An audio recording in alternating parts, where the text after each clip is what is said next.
तो number of candidates, number of student selection के chances थोड़ा सा बढ़ जाएंगे। 2022 में आपके 18 लाख से ज्यादा स्टूडेंट अपीयर हुए थे एग्जाम में, और इस साल बच्चों 2023 में जो है 20 लाख से ज्यादा। बच्चों कल आपका नीट का एग्जाम हुआ था, यानी कि 7 मई को एग्जाम हुआ था। अब आपका जो है ये दिमाग में चल रहा होगा कि आखिर कट ऑफ क्या रहने वाला है। आप लोगों ने बहुत सारे इंस्टीट्यूट का आंसर की, आप लोगों ने मैच किया होगा, फिर भी मैं आपको बता देता हूं कि वो एक कोई एग्जैक्ट आंसर की तो बिल्कुल नहीं होता है।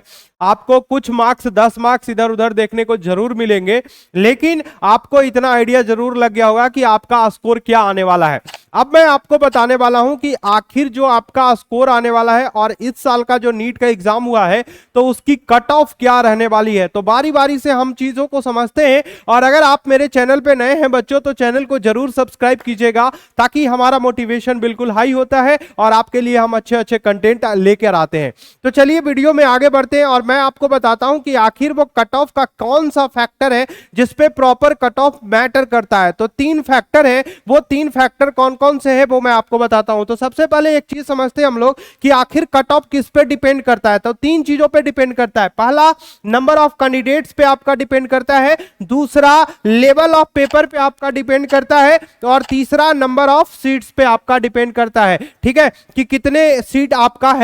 तो इसके बाद मैं आपको बता देता हूं कि बारी बारी से हम समझते हैं कि क्या पेपर का लेवल रहा है, कितने नंबर ऑफ कैंडिडेट इस बार अपीयर हुए थे, और सीट कितने बड़े हैं पिछले साल के मुकाबले। तो ये सारी चीजें हम आपको बताएंगे। बच्चों देखिए, एक चीज मैं आपको बता देता हूं कि नंबर ऑफ कैंडिडेट पिछले साल के मुकाबले इस साल 2 लाख इंक्रीज हुए।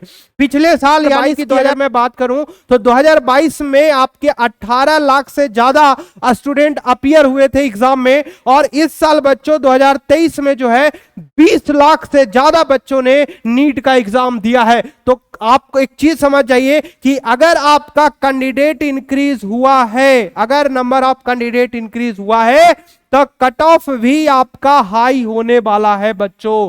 कट ऑफ भी आपका इंक्रीज करेगा, तो इस बात का भी आपको ध्यान रखना है। उसके बाद अगर मैं बात करूं, दूसरे नंबर की बात करूं, तो क्या है कि क्या लेवल रहा है पेपर का, यह समझना बहुत सारा जरूरी है।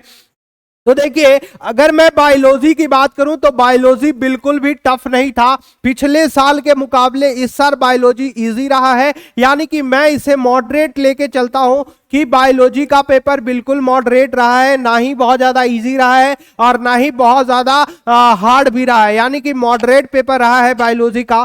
अगर मैं पिछले साल की मुकाबला करूं, पिछले साल थोड़ा बायोलॉजी लेंदी था, उसके कंपैरिजन में इस साल उतना लेंदी क्वेश्चंस नहीं पूछे गए थे बायोलॉजी में। लेकिन वहीं पे अगर मैं आपसे फिजिक्स की बात करूं तो फिजिक्स क्या था कि पिछले साल में कैलकुलेटिव था, तो उसी तरीके से इस साल भी कुछ ऐसा ही देखने को मिला है, बट उतना भी हार्ड फिजिक्स का लेवल नहीं था। मैंने बच्चों से बात किया है तो उन्होंने बोला कि सर फिजिक्स से उतना नहीं था। हाँ, 12th का वेटेज थोड़ा ज्यादा था, 12th से क्वेश्चन ज्यादा पूछे गए थे विद रिस्पेक्ट टू 11th में। तो वो आप एक चीज, एक फैक्टर बन सकता है कि जिन्होंने 12th नहीं अच्छे से किया होगा तो उनको थोड़ा सा पेपर टफ लग सकता है। तो फिजिक्स को भी मैं मॉडरेट लेके ही चलता हूं, इसमें भी हम बहुत ज्यादा मतलब ये नहीं कहेंगे, लेकिन मैं अगर कंपैरिजन करूं तो बायोलॉजी से थोड़ा सा फिजिक्स हार्ड था।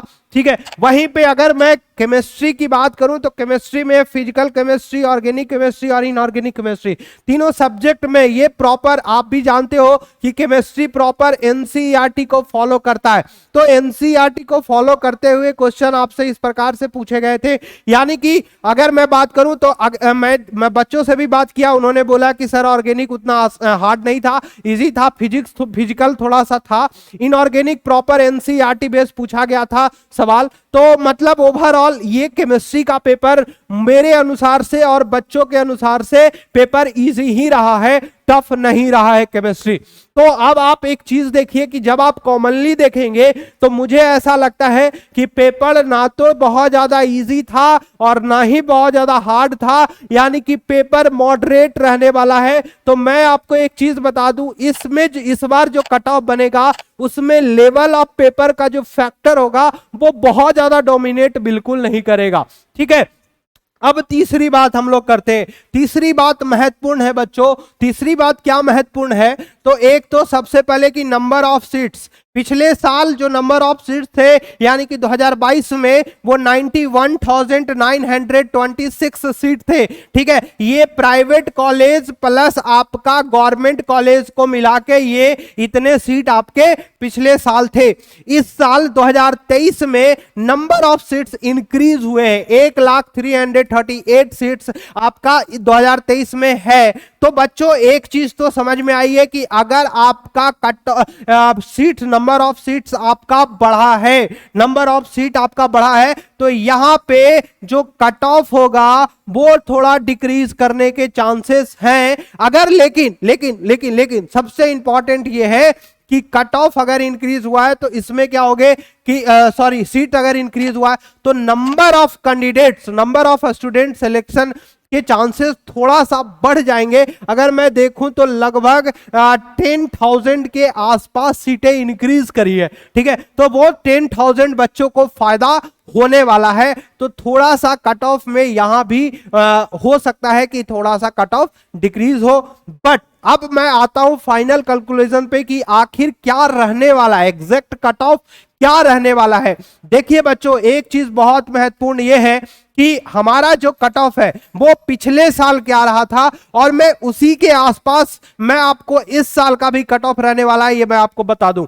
लेकिन पिछले साल का जो कट ऑफ है उसके अनुसार से मैं आपको बताता हूं कि उसी के 10 मार्क्स या 15 मार्क्स आगे या पीछे रहने वाले हैं, उससे ज्यादा अंतर नहीं होगा, क्योंकि पिछले साल के मुकाबले पेपर इस साल भी लगभग वैसा ही था, बिल्कुल सेम ही था।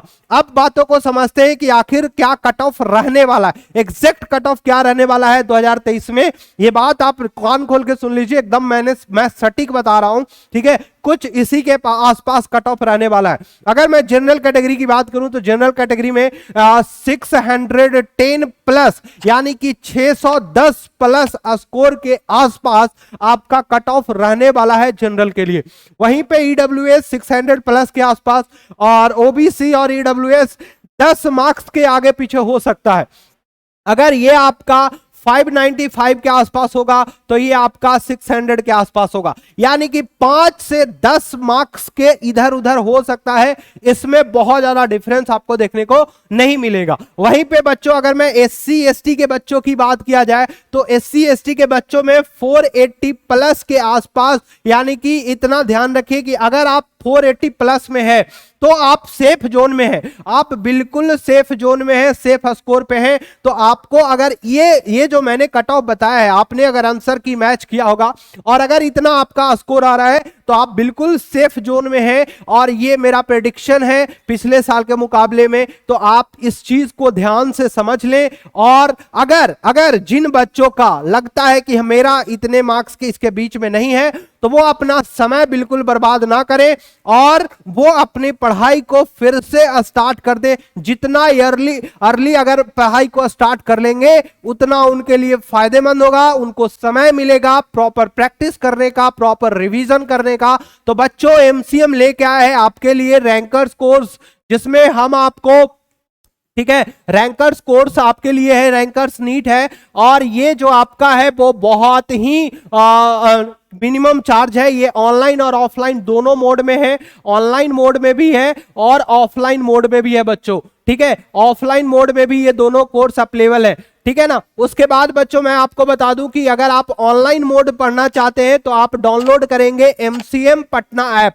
ठीक है, क्या डाउनलोड करेंगे? MCM Patna app. और अगर आप ऑफलाइन पढ़ना चाहते हैं हमसे तो आपको हमारे संस्थान आना होगा, एमसीएम पटना। आप गूगल वगैरह कर लेंगे तो वहां से आपको डायरेक्शन वगैरह मिल जाएगा। ये पटना कंकड़बाग में स्थित है ये। और बच्चों मैं आपको बता दूं कि ये जो बैच है, एक बैच आपका 10 मई को स्टार्ट हो रहा है और दूसरा बैच जो है आपका 17 मई को आपका स्टार्ट हो रहा है। तो ये दो बैच का डेट है बच्चों। और इसकी फीस वगैरह आपको जाननी है तो डिस्क्रिप्शन में आपको मोबाइल नंबर होंगे, वहां पे आप जाके भी हमें पता अधिक जानकारी ले सकते हैं इस कोर्स के बारे में। ठीक है बच्चों, तो ये जानकारी आपको कैसा लगा वो आप हमें कमेंट करके बताइए और आपका स्कोर क्या आ रहा है वो भी आप हमें कमेंट करके बताइए। उसके बेसिस पे हम आपको बताएंगे कि कौन सा कॉलेज आपको मिलने वाला है और आप सेफ जोन में है या नहीं है, वो हम आपको जरूर बताएंगे। चलिए बच्चों, मिलते हैं नेक्स्ट वीडियो के साथ। खुद का ख्याल रखिएगा। जय हिंद, जय भारत।